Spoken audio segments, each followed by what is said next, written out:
Have you ever seen a ghost? This is a new podcast that we are recording in the dark, not on purpose. My lights are out. My name is Dasia, and I'm here with my dear friend and ghost expert, Tara. And we're going to talk about whether people have seen ghosts. And our mission is to find out, to ask every single person, ideally on Earth, in the world, if they've ever seen a ghost.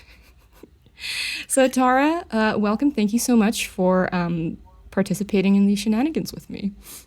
Wow, your podcast voice is really sexy. Thank you. The thing is, like when you like listen to yourself through a good mic with good headphones, it's addictive. Like I wasn't addicted to the sound of my own voice before, but I promise you, once you get good gear, this is why I want to do this all day, every day. Yeah, so our goal, like Dasia said, is to ask every single person in On the Earth world if they've seen a ghost. Mm-hmm. And I think that's realistic, and I think that's attainable. I agree, and I feel like after this podcast episode, we'll have at least 2 down. Yes. Out of the, 7+ billion, if not 3. If not 3. So, the idea with Have You Ever Seen a Ghost is that we want to ask people that we meet, have you ever seen a ghost? Because if you have ever been on Tinder or at a work team building and not really had anything to say or not had a good icebreaker, or you're tired of asking people what they do for a living, this is the question you need to ask people is, have you ever fucking seen a ghost? Because not only will you get ghost stories, but you will also instantly see if you vibe with those people or not. Exactly. And in fact, when I was on Tinder, I did do this, and I just straight up started using it as a platform to just ask people if they've ever seen a ghost. As your own paranormal research platform. Exactly. And now I have a wonderful girlfriend who Fiancé. hates ghosts. And fiance. It's okay, we'll edit it. She won't know that you forgot that you're getting married. She hates ghosts. Okay, I didn't ask her the ghost question. I feel like that might have killed it. So it's kind of unrelated. But you just wanted to drop in there that you're attached in case anybody. I know you mentioned that she was worried that by talking about ghosts, that we are going to be inviting ghosts into our lives and into our homes. She definitely is, and she thinks this is a terrible idea. And, yes. Also, spoiler alert, she was there for some ghost activity in one of my previous houses. And she did blame me for that, and she did not have a sense of humor about it, even though I came home singing the Ghostbusters theme song. Okay. But surely that would be the deterrent to ghosts. I mean, that's a famously anti-ghost piece of media.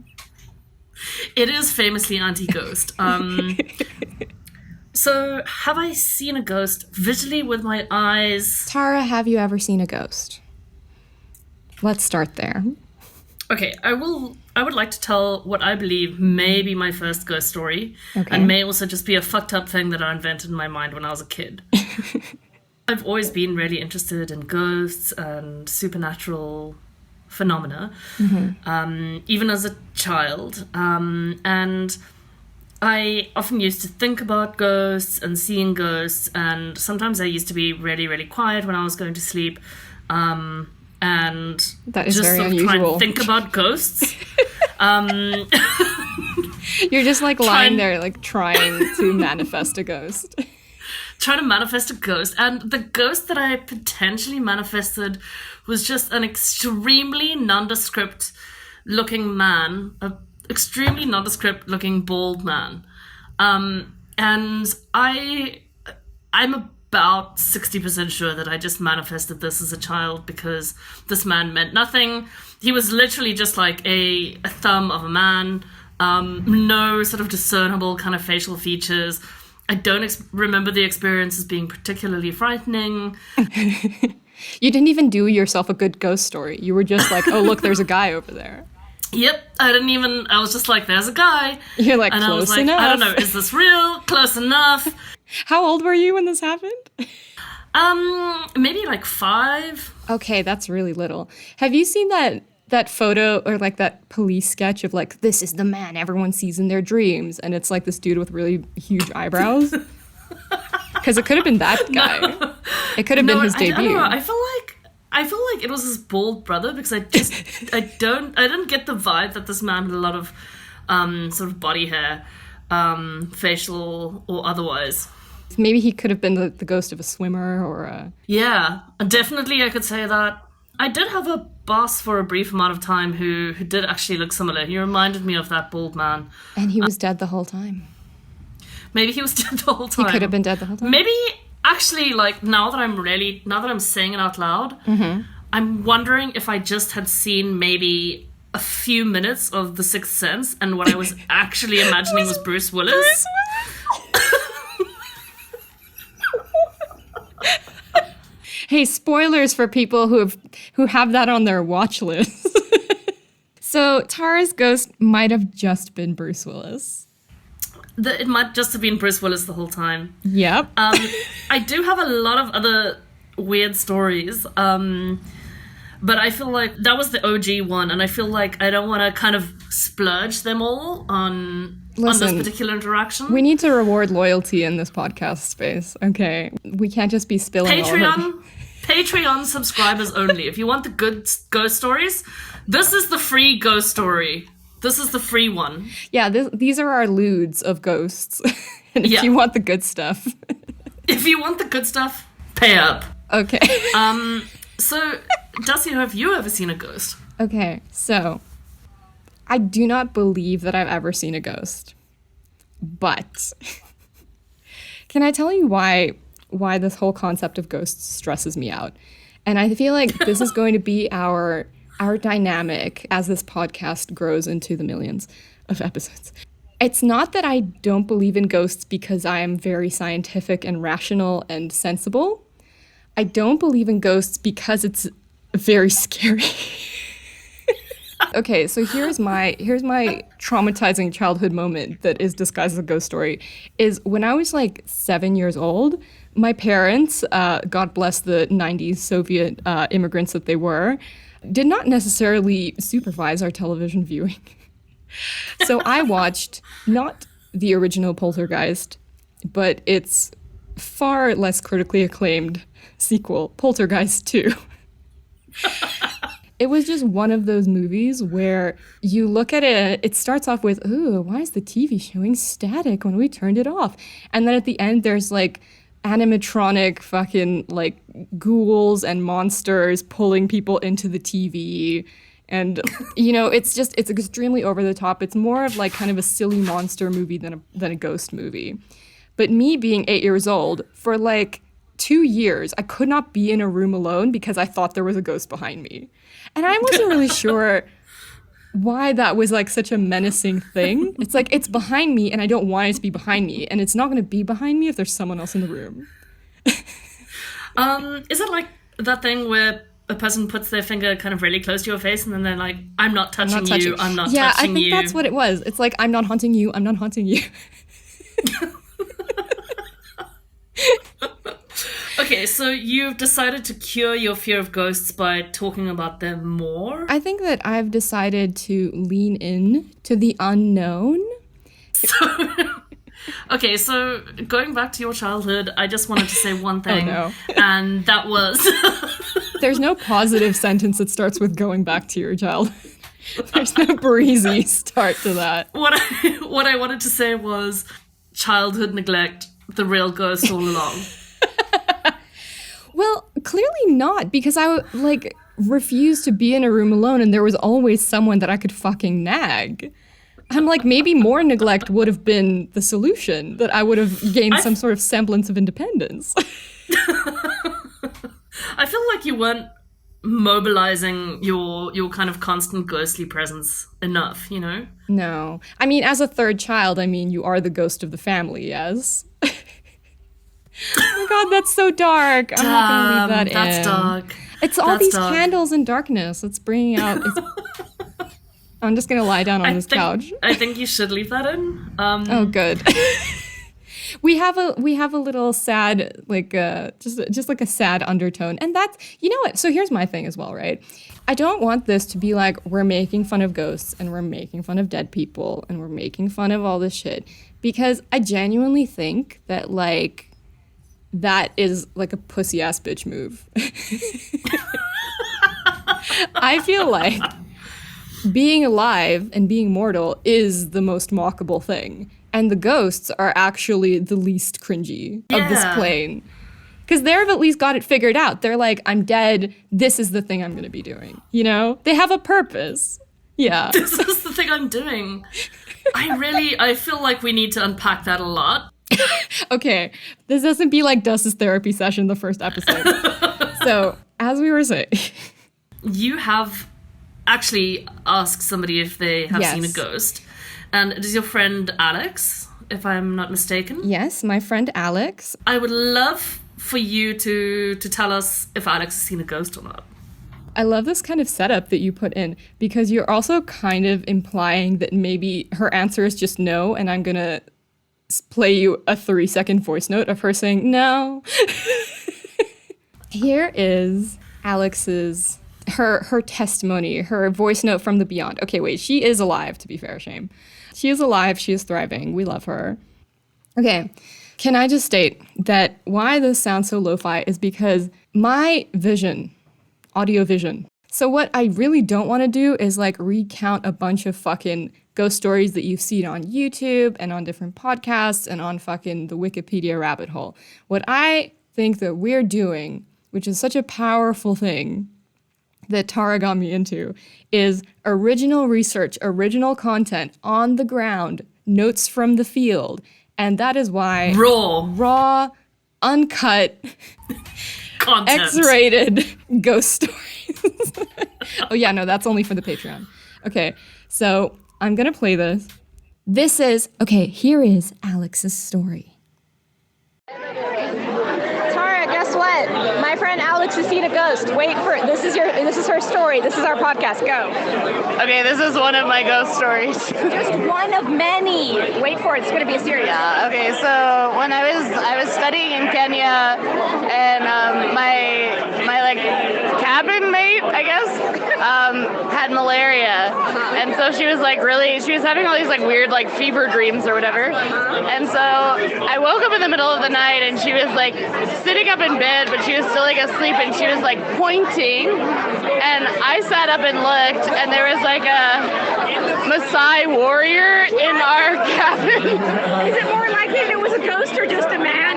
No, it was a ghost. It was a ghost. And I like made eye contact with this ghost. And she's pointing at it like, get out! Get out! And as we like locked eyes, it just like disappeared. And then she just went quiet and like laid down and went back to sleep. I think that's the healthy response to see a ghost. Yeah. And I was warrior ghost story. It's such a fucking top quality ghost story. Tara, you're fucking welcome. Jesus. So that was the first of our voice notes from the beyond. So lots to unpack there. Lots to unpack there, and what I love about it is that it comes back to the question that we started with at the beginning of the podcast. Have you ever seen a ghost? No. The other one, which was it a ghost or was it just a man? Was it a ghost or was it just a man in her room? Was it just a man? Great question. Great question. So I actually have done a little bit of research about ghosts in Kenya. I've got the stats right here. You got the stats, the Kenyan ghost stats.com. So, interestingly, the Masai people don't really seem to believe in ghosts, although there is some kind of conflicting information about that. Okay. One of the things that I love is that they believe that people can't see ghosts, but that cows can. So the real twist is her roommate was a cow.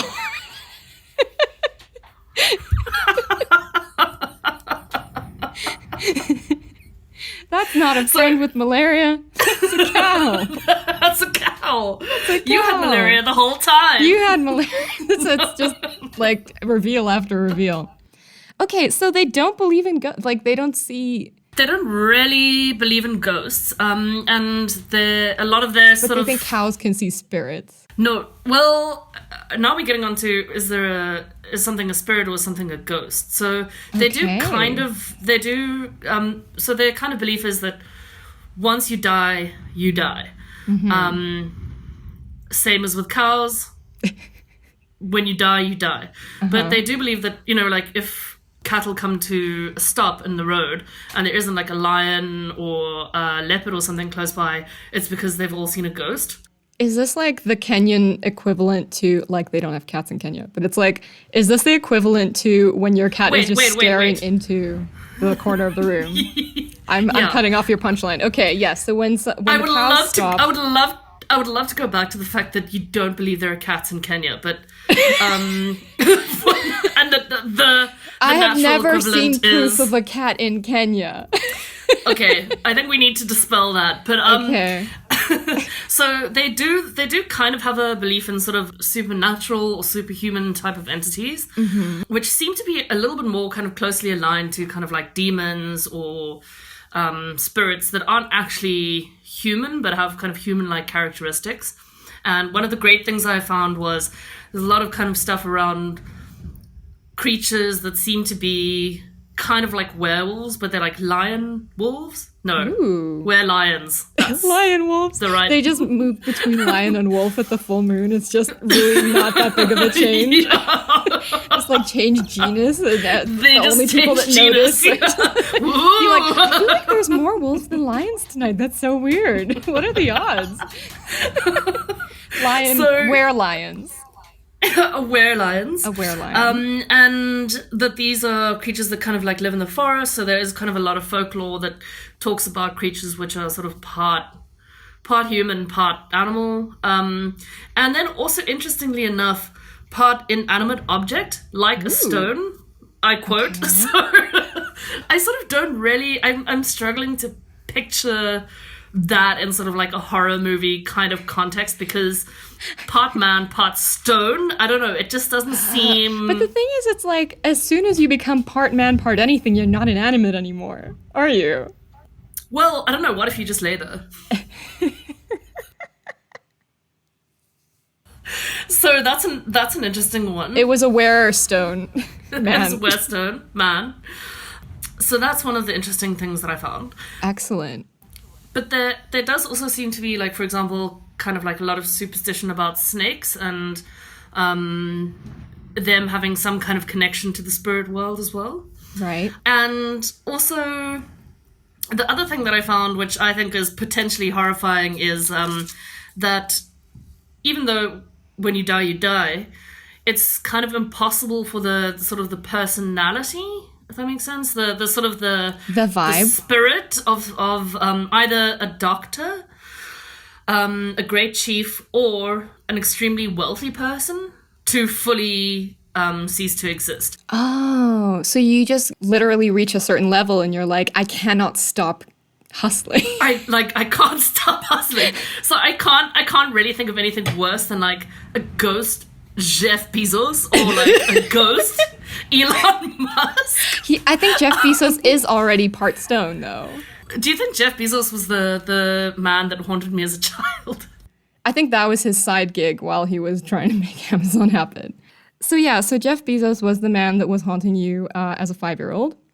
It wasn't the man that was haunting Alex, though. So yeah, what do we think that was about? I think, see, what stresses me out about this story is that her friend who was sick and feverish also clearly saw this man. Because if it's just the feverish friend, that's fine. And if it's just her, oh, you could have been dreaming or whatever. But because both of them saw it, I think that... there's something there, yeah. I think it's like kind of interesting that that her roommate, who was kind of experiencing this fever state, saw the ghost first, because I think that there's definitely something to be said for the fact that there's a kind of a thinning of the veil between worlds, maybe? When you're like not in your right mind? Yeah, like more things kind of become possible. And this is why, like, I think a lot of children see ghosts, and maybe grow out of that. I don't know. I feel like when you kind of like newly in this world, maybe those veils are a little bit thinner, and maybe it's the same when you're sick or when you're dying, Or could it have been like a mass delusion thing? Because personally, I'm very easily influenced. I'm literally like, as we're talking about this, we've been talking about this for like 10 minutes, and I'm immediately like in my head, I'm preoccupied with the idea of getting like a protection tattoo over my sternum, like in Supernatural or something. Because I'm like, you know what I actually really need to do is I need to get a protection tattoo, especially if we're going to be talking about all this shit. I have a lot of like little charms and stuff that I put up around my house, and I believe those are kind of like protection things. And I think it's okay to hedge your bets. I mean, if like a rose quartz is gonna, you know, align my feminine energy or whatever, that's fine, because it's also just a cute rock that's sparkly and I can just put it on my counter and, you know, what's the worst that could happen? Haunted rock? It's like insurance policy. It's like, well, haunted rock maybe, because we've just seen that it could be like a person part rock. In a rock. Oh my god, no! Oh wait, have we just invented the plot to Steven Universe? Or, more accurately, the Masai did. You're welcome. You're welcome, fucking Rebecca Sugar. My question mark with this whole Masai warrior thing is, if you're a Masai warrior and you're manifesting as a ghost, why are you just standing in the corner of some sick girl's room?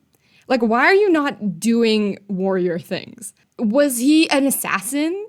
This is my thing as well. It's like, with ghosts, right? A lot of the thing is like, to what end are you a ghost? Why are you a ghost, though? Like, why are you a ghost, though? Yeah. Like, what are you... Oh my god, there's like what are you such a trying to fucking do? huge spider on my curtain. Oh my god. It's a ghost. Ghost spider! Part ghost. Ghost spider. Oh my god, does that mean that the spider died and now it's a ghost spider? Spiders can't die, they don't have skeletons. Wait. What? Spiders... That- I feel like there's so much that I'm learning. That made sense in my head. There are no cats in Kenya. There are no cats in Kenya, spiders can't die. Spiders can't die. Don't worry about it. Jeff Bezos will live forever. Jeff Bezos is already dead, and that's why he's living forever. So this is the thing, is that ghosts should be the happiest people, because they don't have to worry about death anymore, right? Yeah. I mean, I guess. Why aren't they more chipper about it? Also, like, why aren't they doing more cool stuff? Like, you don't hear about a ghost, like, doing... You never see a ghost on a roller coaster. You never see a ghost on a roller coaster. You never see a ghost on a fucking skateboard. Like, You never why see is a that? ghost on, like, the promenade, just doing sick flips. Just doing sick kickflips. The absolute sickest, illest, immortal flips. Flips forever. Flips for eternity. The eternal flip. The eternal... The eternal flip. You never Oh my see God. that. Why don't you see that? Yeah, like, why are you just, like, standing? Like, Yeah. I mean, maybe it was, Like, is he queuing? Okay, Is he queuing? is he queuing? Because, so this is the whole thing of, like, maybe there was, like, an ancient battle on, like, the place where this building was built, and he's just, like, visiting the place where he died, or, like, the place of some big dramatic part of his life. But then you just end up in a girl's bedroom, right? Yeah. And you're like, well, does this even feel effectual as a ghost anymore? Do you even get satisfaction out of it? Because it's not some big old battlefield, you know? It's like a mall now. Yeah, it's just like, and you're just standing there. Like, It's what like the so, fuck? it must be so demoralizing as a ghost. For development must be very demoralizing. It must be very demoralizing. Development is demoralizing for ghosts. And I think also mostly for people. The ghosts are just like looking around and being like, fucking this mortal gentrification of my ancient battlefield. oh my god, mortal gentrification. Imagine you I died like a know. horrific death on a battlefield, and then you, as a ghost, are trying to have this big, dramatic, haunting experience, and there's like, I don't know, like a food truck there now. There's like the Linden Market, you know? There's like if there's like a community pool or something. Like, it's so chipper and happy. Like, maybe he was queuing for a food truck, is what you're saying. Oh my god, maybe that's what killed him. A food truck? He was hit by a food truck. He was like going to like a cosplay convention. It was actually like a ghost from 5 years ago. Oh my god.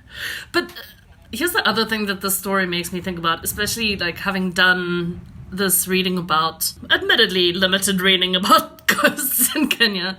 If we kind of think about ghosts as sort of a manifestation of us, if a ghost is there and there's no one there to see it or experience it, like, does it exist kind of thing? Yeah, are ghosts ghosting when there's no one to perceive them? Are they ghosting when there's no one to perceive them? Is it ghosting if they didn't expect you to text back? If you're in a culture where ghosts aren't like a thing, it's kind of like, what is the point of being a ghost also? Yeah. Or like, what is the likelihood of being a ghost? Because if a ghosts are like a physical thing, like if it's a real thing that happens, and if you don't have ghosts in your culture, you become a ghost and you're like, nothing prepared me for this. Nothing prepared me for this. There was no onboarding. I was prepared to turn into a stone. Maybe, like... Lion man. A snake, maybe. Snake. A lion man. Yeah. Part man, part stone. Part man, part stone. I feel like that's just being dead, isn't it? Yeah. Part That's man, just part being dead stone. now. You just slowly become more and more stone until eventually you're just dirt. Yeah. I don't know. It's just like an extremely shitty Animorphs. It's like the shittiest Animorphs of all time. Wait. I got this. Inanimate morphs? You're just morphing into like a cup. Just like a mug. Just like a coffee mug. But a shitty just coffee mug. really, really, really slowly. Just super slowly over several millennia. But I do wonder then, maybe like if we look at kind of like what the data is telling us about ghosts in this culture, it's possible then that he was maybe one of the people that they spoke about, like a doctor, a chief, a prominent person. It could have been a chief. Like I don't necessarily think that she asked his rank in the army. So it could have been a chief. It could have been someone who just had such extreme charisma that they could not get rid of it all by dying. Yeah, which is such a radical, amazing concept. My question is, where was the charisma when he was there? I mean, he wasn't doing anything. He was just standing there. You know what? I feel like he was doing like less is more, you know? It's like the jazz is in the notes you don't play sort of thing. Haunting is in the booze you don't say. Yeah. Is that the name of the episode? Haunting is in the booze you don't say. Yes, I love it. Yeah. So glad we got that sorted out. I kind of love that idea of you're so charismatic that you, like, death cannot cope with you. Like, there are things like, God, it's going down the curtain and onto the floor. Just don't worry about it. Kiki will deal with it. Oh, Kiki, where are you, my sweet baby angel? This is my small, innocent-looking black cat that eats baby birds whole. Is vaguely moving towards me. Okay, I'm still recording the podcast. Can you get off the floor? I'm off the floor. I am now kind of on all fours on the couch. Can you light a small fire? I have several candles around me, but there are a lot of flammable things. But you know what I'm gonna do? I'm gonna be a real pro, and I'm just gonna kind of keep my eye on my surroundings. I'm gonna keep doing my perception checks, and then we're just gonna kind of carry on. I'll just tell you if I see a spider on you. How's that? Oh, thank you. Yes, that would be great. And you know what? What you could do is you could just be like, "Don't move," and then like you could just reach through the screen and like bat it off me. Yeah. That would be really good. Channel Masai warrior ghost energy and just stand there. I will just stand there. No, see, this is the thing. Like, I'm not even that scared of spiders, but when they're big enough to like high five me, I just worry about like the power struggle of. I worry. When it's big enough to be a third in your relationship. When it's big enough to upset the careful balance of intimacy between you and your partner. I'm fine. I'm good. I'm okay. I'm all right. I'm even gonna maybe put one foot on the floor. This is like very spooky Halloweeny. You can't pre-production meeting this sort of content. But I don't see anything moving around me, so it's either gone or inside me. And either way, Those are the only two options. Famously. I'm gonna choose peace. I'm gonna choose inner peace. So this kind of brings us to, speaking of contrived spooky situations. So I figured another good part of what I enjoy about the paranormal genre is creepypastas and scary stories. I mean, I grew up on Stephen King, all that jazz. But I feel like as a writer, and by writer I mean I did have a few tweets go semi-locally viral in around 2012. As a writer, I feel like there isn't enough professional paranormal input into creepypastas and into the amateur horror writing community. The support isn't there. The support isn't there. The feedback isn't there. Unfortunately, the thing with everyone being able to be published online means that anyone can just get published online. God, I'm thinking about that spider like 24/7. So what I thought we could do as paranormal experts was to look through a creepypasta. Now, we're tentatively calling this Failed Creepypasta Workshop. Yeah. And I don't necessarily feel like failed is the word, because I think that I really genuinely do feel like it is so much harder to publish fucking anything, to publish anything creative than it is to criticize it and talk shit about it. You know what? These people are putting their hearts out there. Their They're hearts. putting their lives, their souls, their ghosts on the line. Exactly. They're putting their ghosts on the line. They are taking their ghosts out into that corner of that bedroom and putting them there and letting them be creepy. And we are here to help. And we are here to help. We are here to workshop these stories so that they can have more oomph, more impact, and therefore more likes, more follows, more shares, and more social media clout. So what do you have for us this What evening? do I have for you? I have very powerful. I genuinely did enjoy this. I'm not trying to be like, oh, look how bad this writing is. You know what? Let's just call it the Creepypasta Workshop. You know, we don't want to make a value judgment on these. Yes. The Creepypasta Workshop. I want to make like some sort of pun about like cooking and eating pasta and then being like, I don't know, the Creepypasta Marinara hour, but it's fine. There's nothing. Okay. So this is on... There's nothing So there. this was... The Creepypasta Kitchen. The Creepypasta Kitchen. The Creepypasta Kitchen. And we're just trying to spice it The up. Creepypasta Test Kitchen. It's like, Oh my God. we're just throwing things out there. Like, we just are trying. God bless you. The Creepypasta Test Kitchen is open. We are in session. And today we have a short story. I'm sorry, a genuine creepy tale from the r/no sleep subreddit. And this was posted about 2 months ago by a user named Physical Change 100, which is already kind of evocative. I'm into it. Also, there is some strong language in this, so just in case we thought this was going to be family friendly, it's not. There is some strong language and there are some strong themes, but I mean... Ghost had a dick. The ghost had a dick. Boy, howdy, wait for this. I'm going to read it, and then we're going to give our feedback, we're going to be positive, and we're going to test kitchen this up. We're gonna get cooking. We're gonna get cooking, exactly. So the story title is, So Have Been Bitten by a Ghost, ... And no, I did not miss out any words. The title is, So Have Been Bitten by a Ghost, ... This is laughter of support. So, have been bitten by a ghost. Went to my grandma's grave today to give her flowers and her favorite candles.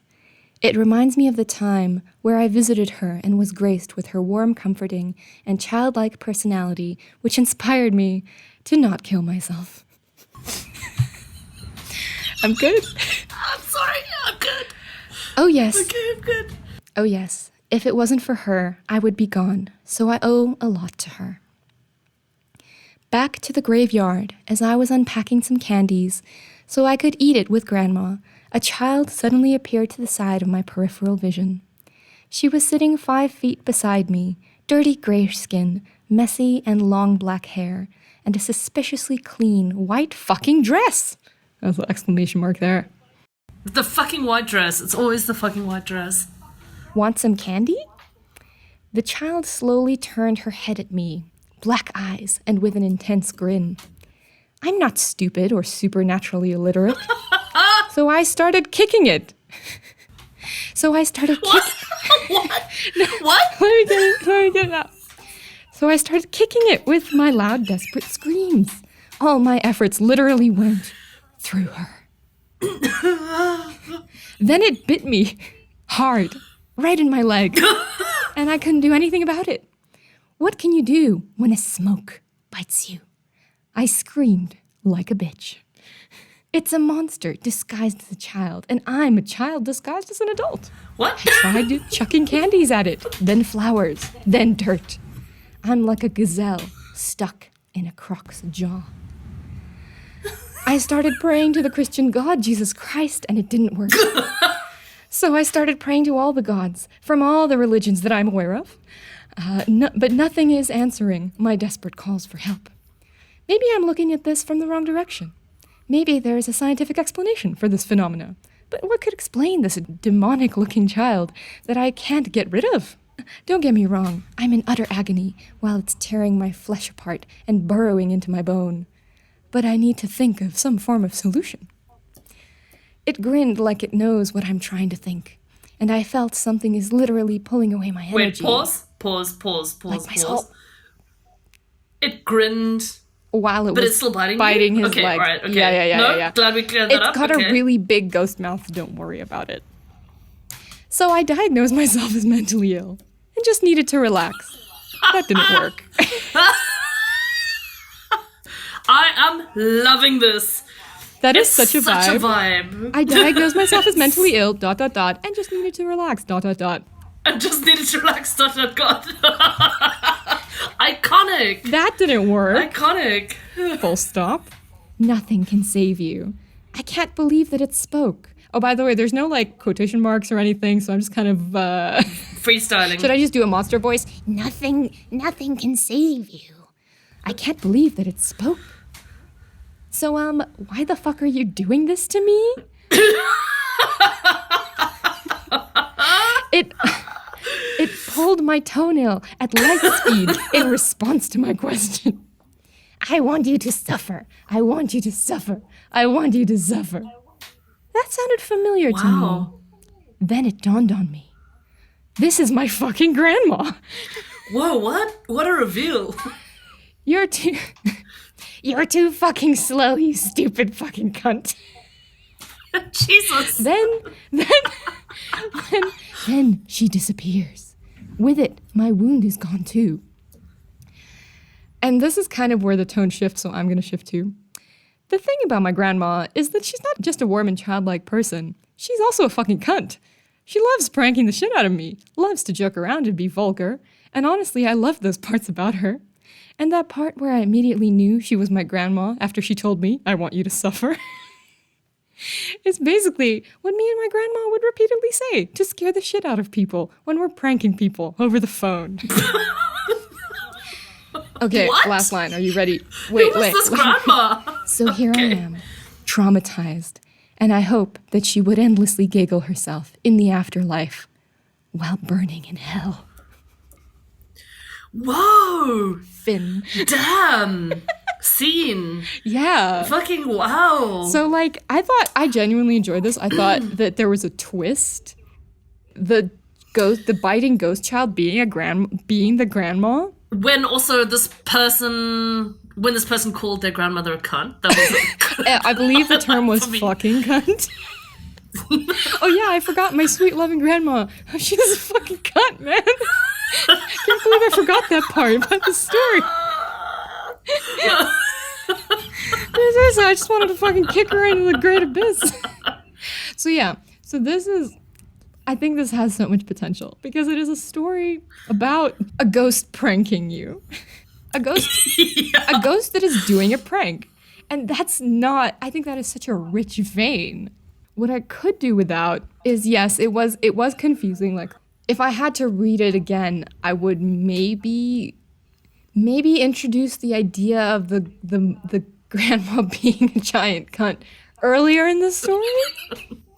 Yeah, I think earlier in the story, with a good story, you wanna at least kind of like sprinkle something in there so that you get people's minds kind of going. Yeah. I also feel like the title is So have been bitten by a ghost. Have been bitten by a ghost. So I feel like you want to kind of bury the lead a little bit on that, like because now we immediately know you were gonna get bitten by a ghost. I feel like maybe like a bite from beyond, you know. A bite from beyond. Something a little bit punchier. Yeah. Because that also doesn't tell you exactly kind of how things are going to go down. The thing is, like, was the Gran, like, really a sweet person or was she a giant cunt? Well, she's burning in hell. Burning in hell, right? But on the other hand... What do you make of that? I think the idea that, yes, she is burning in hell. But the thing is that, is this the main character's karma for having participated in these pranks with the grandma? Because calling people on the phone and saying, I want you to suffer, it's not a great prank. Maybe she's really... It's not a great prank. You know what this is? I think this is the final, like, I'm winning the prank war move on the grandma's part. A prank from beyond, right? Yeah, the pranks before were just, like, calling someone and being like, I hate you. And then just hanging up. And that's not really a prank so much as just... There's no misleading and then, like, reveal, you know? It's really quite one-dimensional. It's quite one-sided. It's no Seymour Butts. I mean, it's like... It's no Seymour Butts. I feel like, did this grandmother even, like, progress in her prank doing, though? Because it doesn't seem like it. Well, she has, like, the power of a ghost now. Yeah, I mean, she has the power of a ghost, but what's she using it for? She's just doing the same tired bit that she was doing when she was alive. You know what? You're right, because you could do that as a person. You could just sneak out behind a fucking gravestone and bite someone on the ankle and be like, fuck you, bro. I want you to suffer. Fuck you. There's no... I want you to suffer. Exactly. No, her being a ghost actually doesn't factor into the story at all. Like, whatsoever. She tried to one-up the prank war, but at the end of the day, like, the lack of imagination is clearly a genetic thing, that the grandma suffers from it, the main character suffers from it, and now we're suffering from it. But now, I think that there's actually a third character in this story, Dasia, and that is mental illness. Because, if it wasn't for her, I would have fucking killed myself. Anyway, she just mauled me from the beyond. So, where does you and nearly fucking killing yourself come into this? Like, it wasn't even a prank based on that. Like, I think that was trying to establish that the grandma was a nice, sweet, good person and childlike. Right. So what did she go to hell for? Pulling all these... Actually, you know what? I don't think that she went to hell for pulling pranks. For prank calls? I don't think she went to hell for pulling pranks. I think she went to hell for being a fucking cunt. In this general, unspecified way that we haven't seen. See, the powerful thing about this is showing and not telling. Maybe a couple of anecdotes, you know. What I did, I chose the story because it was nice and short, and, you know, it felt long, like, when I'm reading it out, but it's genuinely one of the shortest stories I could find. Yeah, you know, maybe, like, an anecdote like, oh, you're sitting and eating candy with your, like, you know, with your grandma's gravestone, that's very sweet. Maybe, like, have a little flashback to that time that she shoved a candy up your nose and didn't tell anyone, and you had to go to the ear, nose, and throat doctor to have it pulled out with forceps, and it was very traumatizing. Also kind of, like, draw it out a little bit. Like, maybe you have, like, the bag of candy there, and suddenly you notice there are all of these empty wrappers, but you didn't eat the candy. Ooh, I like that. You know?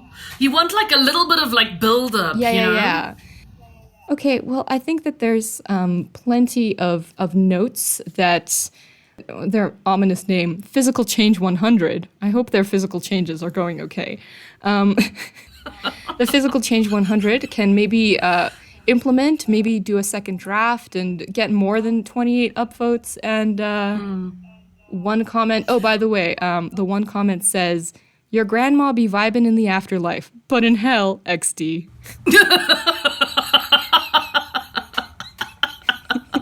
True words never spoken. True words never fucking spoken. Absolutely. So we're about to rerun out of time on the recording. So I think we've given them some solid notes. And I want to do just one more call to action. What we would really love for all of our probably 2 listeners, hi Mom, to do. Okay, bring it home. I'm bringing it home.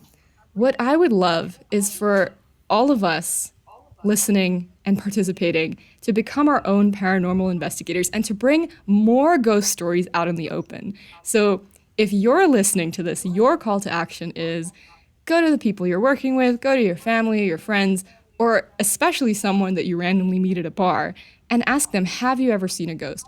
And if they say yes, hold up your one finger, pull out your phone, start recording a voice note, and ask them to tell that ghost story and send it to us. We want your field notes. Raw, uncut. We want voice notes from the beyond. Voice notes from the beyond. Voice notes from the beyond. That would be amazing. Couldn't say it better. I feel like we've achieved a lot here today. We really I feel have. like you and I have grown closer as friends. Yes, I feel like I'm really growing closer with that spider.